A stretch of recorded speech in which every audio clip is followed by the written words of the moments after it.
Happy Tuesday, everybody, and today we continue our spiral review on greatest common factor. So yesterday we learned how we can find the prime factorization of a number. So today we're going to use prime factorization to find greatest common factor of two numbers.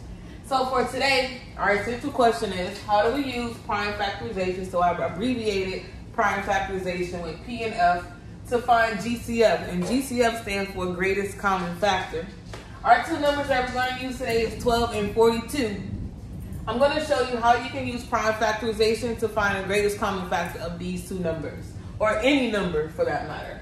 So we're going to start with the number 12. So 12 is a composite number because it has more than one factor. So we're going to break this down. And remember, we always start with the least factor. So 2 is the least factor of 12. 2 times what number gives me 12? That would be 6. 6 is still a composite number, so we have to keep going. So we keep going with prime factorization until we get all numbers prime. So here, 6 is broken down to 2 and 3. All of these numbers are not prime. So the prime factorization for 12 is 2 times 2 times 3. We do the same thing on this side for 42. So 42 is our composite number. We want to break this down until we get to prime. So 2 times what number is going to give me 42? That number is going to be 21.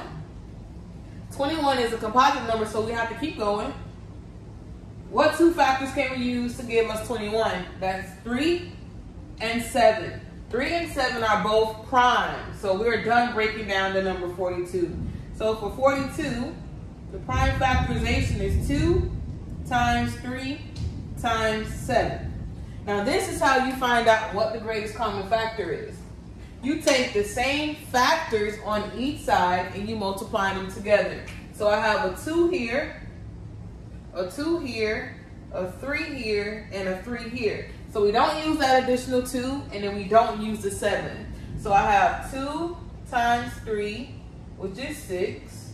And then on this side, 2 times 3 equals 6. So the greatest common factor of 12 and 42 is going to be 6. So remember, you have to start with prime factorization of each factor. You want to break down your composite number until you get all the way down to prime, and then you take the same factors that are both for each number and you multiply them together.